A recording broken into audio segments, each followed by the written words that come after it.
a thing. Yep, went and did a thing. Found this 2002 Expedition two-wheel drive. Not sure of the engine yet, because the previous owner says 5.4. Vin says 4.6. It doesn't really matter in the grand scheme of things, but it's where we're at. Found it on Facebook Marketplace for a really good deal in Kansas City, which is 400 miles away. 6.5 hour drive, give or take. No, 5.5 hours? 6 hours. 6 hour drive from the homestead here. So I messaged the lady 10 minutes after she posted it and said, I will be there tomorrow at noon. This was at like 10 o'clock at night. And a little bit of convincing, and she said, okay, that's fine. So I woke my wife up after 3 hours of sleep and we drove down to Kansas City. Yeah. So obviously we got it home. I did the right thing. I didn't bring any tools, any liquids, or any fluids, I should say. Yeah. And just filled the tank and went on a hope and prayer.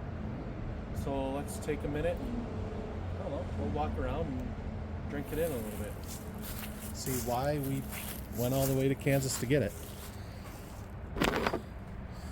All right. So as you can see, non-matching tires.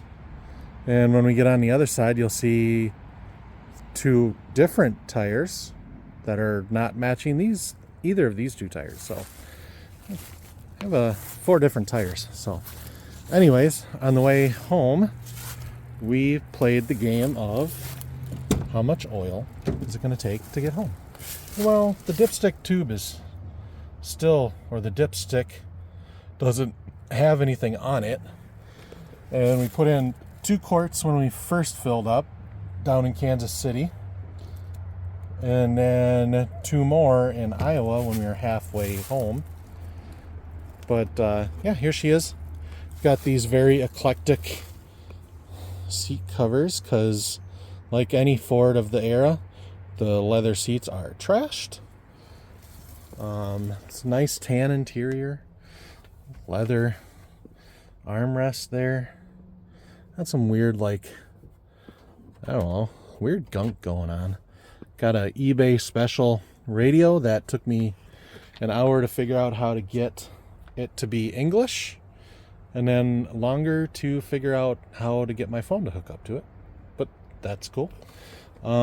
Something happened there. I don't know if you can tell. There's something wrong here. But whatever. That's a easy fix, I suppose. My understanding, these blinks, you could get the rear windows to pop out. That might be something we do. Here you can see an original wheel because we're on a spare. And blue lights, those things are weird. They gotta go. The heat works, sorta. The AC also works, sorta. Takes about a week and a half to switch between hot and cold. It'll only blow either if it's on the panel. So that is what it is.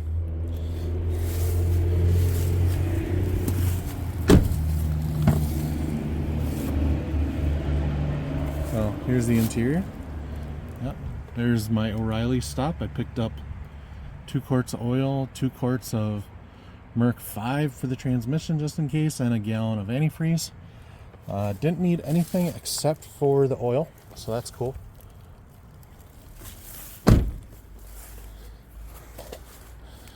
The back gate, the window doesn't open, but the gate does, and it even holds itself open, so that's cool.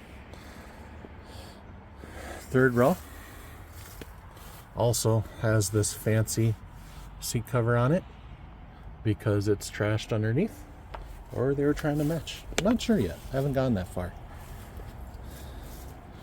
We'll take a look underneath. As you can tell, the spare's gone because we're using it. And yeah, pretty much what you see for rust is as bad as this is. That's it. As you can tell, we have an 8.8 rear end.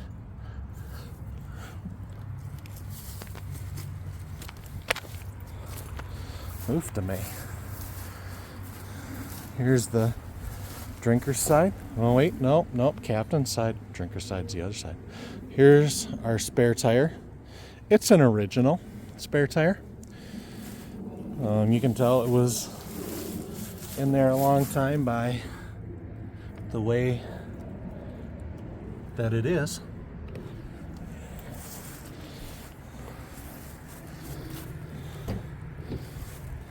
And here we go.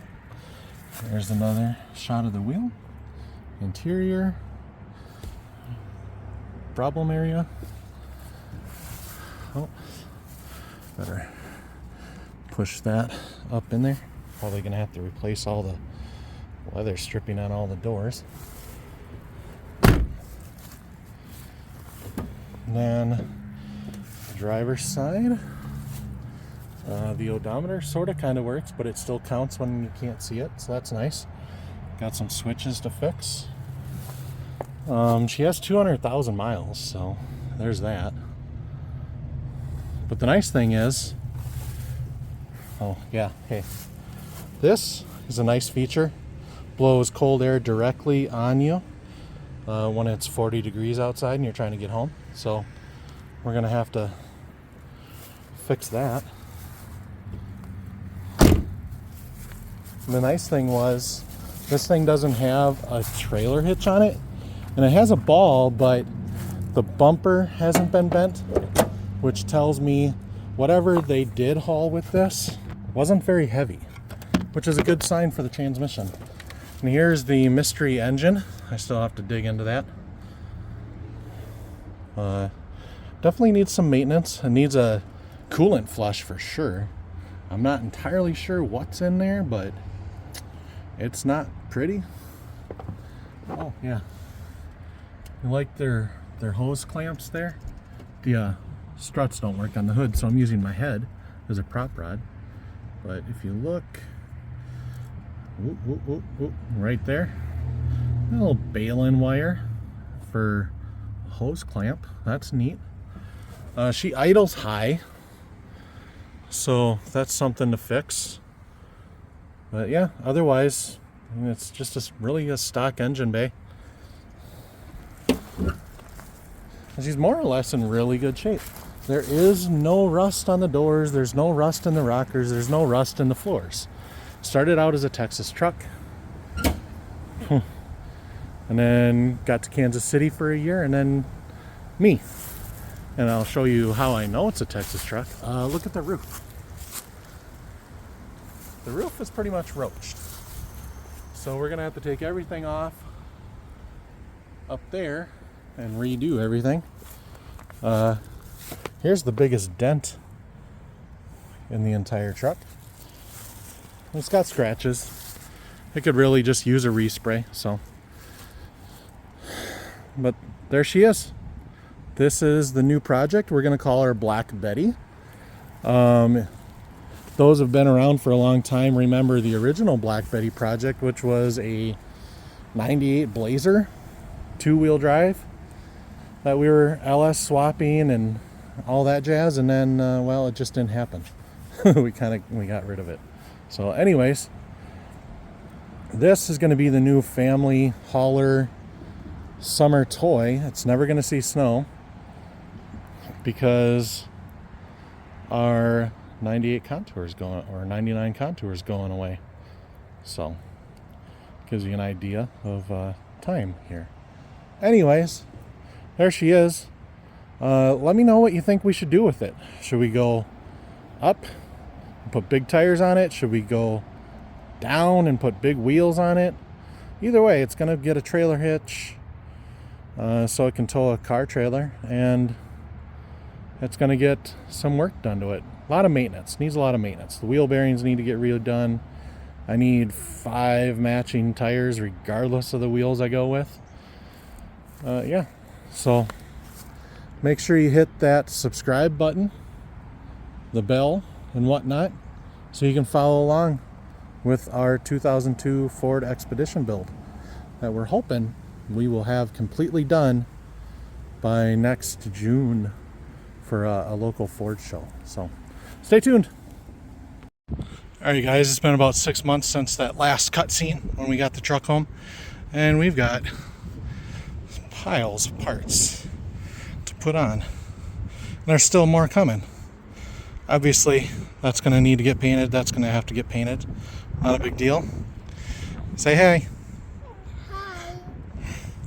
And we got some new OEM style headlights.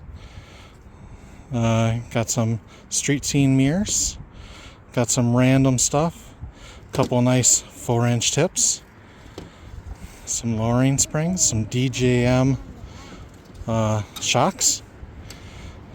A overhead console to replace that broken one. Yeah, we're getting ready to do some work. We got about a month to get everything done. We still got parts coming in, so stay tuned. Hey guys, welcome back. As you can see, we got new wheels, 20 by 10s, SVT Lightning replicas, 20 by 10s all around, with 295 45s. Dude, these wheels and tires are huge. Biggest wheel and tire I've ever run is a 40 something on a 15, but usually just 18s, especially with the contours. 18's about as big as you can get. Anywho, we went over to our buddies over at Four Seasons Tire, and they hooked us up, man. Got us some nice wheels, some red lug nuts. That might be a hint at what's coming. Who knows? I don't know. Anyways, so we got her backed up on the pad to start doing some more fun work. And that starts off with taking some beginning measurements. Because you guessed it, we are going down. What's that say? About 34 and a half, we'll call it, I think. On the front, well, driver's rear anyways. Not the front, loser. And what do we got on the passenger rear? Right at the middle. Just a slight bit lower. Not much. We'll still call it 34 and a half. And then, let's see. Up front, yeah, 30. Yeah, just a touch bit lower. About 34 and a quarter, we'll call it. 34 and a quarter, I think. Front passenger.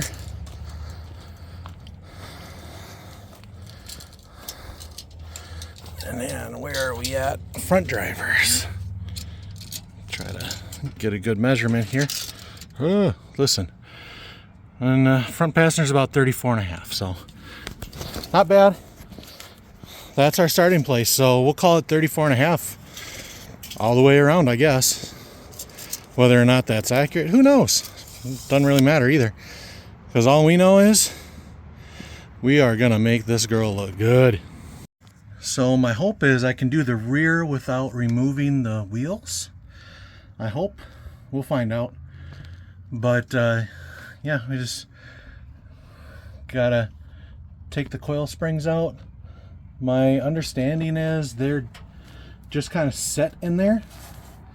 And then the shocks we gotta change out too, since we're going 4 inches lower. It is gonna make a difference. And then while we're back here, we're gonna hit it up with the wire wheel and give her the old vice grip garage rebuild, So yeah, I'll set up the tripod and we'll get working. Alright guys, so got the truck jacked up, the wheels off the ground and drooped. So the next step to getting these lowering springs in is we're going to pop the shock off. One up there, there, there, and there. And then we should be able to droop the rear end enough to get the springs out. And then we'll get the new shocks bolted in up top. And then we'll get the new coil spring set in place. And we'll jack the rear end up and get the shocks bolted in on the bottom. And we should be done back here. Alright guys, here we go. Got stock stuff out. Stock OEM stuff, which is wild to me. Because up in Minnesota, we don't find shocks with 200,000 miles on them that aren't completely holey and blown. So that's kind of neat. Isolators still in great shape. Have to get some hose and remake that isolator. But here's the new stuff. We got some eBay special 4-inch coil springs, and then we got the DJM CalMax Super Shocks that I purchased. These are part number 1900 for the rear for a 4-inch drop. Just got to put in the bushings and get them in. But I mean, we're 30 minutes in. All you need is a 18 millimeter socket, an 18 millimeter wrench, a pry bar, and that's it. In and out. Alright guys, got the rear done. Avoid the eBay special coil springs. They only got me 1.25 inches of initial drop. That doesn't bode well for final drop. Anyways, so we're on the front. Got the truck jacked up by the lower control arm.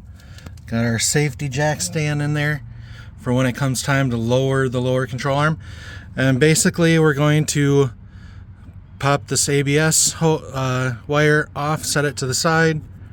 We're going to undo the sway bar end link, and then we're going to undo the upper ball joint, swing that out of the way.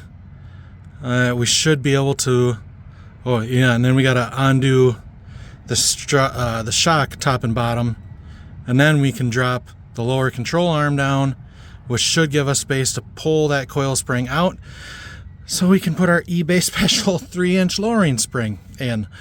See how that goes. Anyways, should, well, I'm sure it won't be easy, but on a nice rust-free truck like this, it'll at least be easier.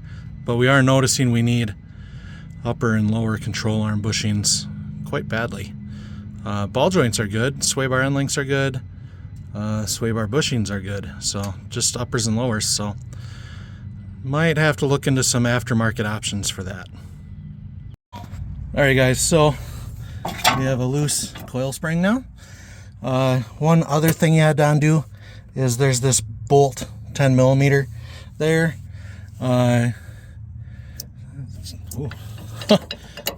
Okay, well there's my front end issue. I guess I won't be putting this back together today because I need to order new upper control arms, because that's, wow. Yep, okay. Anyways, so 21 millimeter or 13/16 for your ball joint.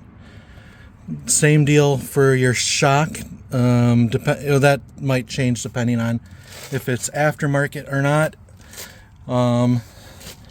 21 millimeter or 13/16 for your tie rod end. These sway bar end links were 13, or it was 9/16 top, 15 millimeter bottom, because it'd be too easy if they matched. But anyways, that's where we stand. We're gonna get this old spring out and this old control arm out, and order up some new, well, might as well just get both while we're in here. Kind of debating if I should just get the lowers too while I'm in here. Anyways, we'll keep moving on this. Hey, there's that noise I was hearing when I went over bumps. Think it might be shot. Other side, same deal. Just shot. You know, definitely where the noise is coming on the front end. Oh well. Alright guys, so learning a little bit, putting this back together, and what I decided to do on the driver's side, the second side, was jack up the control arm, get the sway bar hooked up, get the spring in, I'll put in the shock, and then I'll do the upper control arm and the tie rod, and that should be good. And we'll see if these eBay coils work or not to get 3 inches. I hope, but I guess we'll find out. Alright guys, here she is in all her glory. We got new eBay coil springs in the rear. Now if you remember, we measured at 34.5. These are these are advertised as 4-inch springs. That is not 4 inches. That is, we'll call it 2 5/8, give or take. Not 4. So probably gonna return those and try to get some from DJM that are actually 4-inch. Here's the front, and she's at 31.5. So that is a legitimate 3-inch drop, which is what those springs were advertised at. So, but it looks pretty good. It looks better. Might just leave it there. We'll see. Alright guys, today we're replacing this cable on a first gen Expedition. Should be the same for quite a few vehicles, but the issue is when you turn the handle on the outside it doesn't open. So we're gonna replace that cable. So do yourself a favor, pull the windshield wiper motor out of the way. That uses 8mm and 10mm bolts to get this panel off. All you need to do is pull this guy down on both sides, undo 2 Phillips screwdrivers by the pull handle or whatever, and then you need to push the panel up towards the window to undo these, and it kind of hooks in up here. So that's how you get it out. Okay, so I decided to take the latch out as I was able to pull on the cable and get the latch to come undone. Just get something to hold your window up, and then it's 4 T27 bolts, and then it just comes right out. Looking at this, you can see that cable's old and brittle and broken at both ends. That's why it didn't work, and it's probably stretched out too, but it was a Texas truck. So now I think what I gotta do is I gotta maybe move this piece of metal out a little bit so there's enough room for the cable to get out, and then it should be able to work itself out of there. We'll see. So I bent that out a little ways, enough to get the ball end out. It was kind of a pain, but we'll bend it all out, we'll get the new one in, and then we'll bend it back together and put it in. So comparing the new one to the old one, the length on the cable is probably fine. It's just, since it deteriorated so much, there's just nothing to hold it in place to do what it's supposed to do. So, and it looks like it's going to be an even bigger pain to put the new one into the window latch than it was getting the old one out. So Ford probably intends you to buy this whole thing as a unit with the cable already pre-installed, but because you have to bend this tab out of the way to get that white latched into its hole, and it's a pain, but with all you need is a flat tip screwdriver, and you're able to kind of push that cam, that gold cam in there, up this way to give you room to slide the ball in and whatnot. So now we're going to bend this back, put this back in the truck, and then hook that end up. That should be fun too. So getting it up, it's hard to tell, but you can, when you're in here working on it, you can tell it goes in here, the ball slips through a slot, and then your cable connects in there. But do that before you bolt in that. Keep it loose, because the cable's a little, I don't know, stiff, so made it easier. Now we're going to bolt that back in. We got our electrical connection hooked back up. Now we're going to put the 4 T27s in. All right, we replaced the cable, got everything bolted back together. Let's try it out. It works, but we need new struts. On to the next project. All right, as you can see, the struts are completely blown on this, so we're gonna go and replace them. I'll use my head as a prop rod for some reason. Anyways, just stick a little screwdriver in there, pry that up a little bit, do the same thing to the other side, pop it off, pop the new one on. 5-minute job and your hood will stay up then. So like I said, all you got to do is pop those clips and then it'll come off. But as you can see, that's the old one. Here's the new one. They don't move. So, and then to put them on, you don't need to do anything with those clips. You just push it on, and then you're done. There we go. Now both hood struts are replaced because both were completely and utterly blown. Anyways, now I can check my oil without having to use my head as a prop rod. Yay. I didn't get any pictures, but we did end up putting the black color matched grill and the honeycomb grill on the truck. And you'll see I also tinted the headlights. Here we're putting on the new Lightning front bumper. Looks amazing. Big hole there until I ended up buying an eBay thing to put in there. Removed the roof rack. That was really easy. Just some bolts. Put the bolts back in. Here you can see the tail lights are tinted and the rear hitch is installed. Here's my buddy. He put some time into getting it polished up for me. That 22-year-old black paint really came to life with well, a day's worth of work between two guys getting it polished up. But she looks pretty good. I'm pretty happy with the way it turned out. What do you guys think? Tell me below.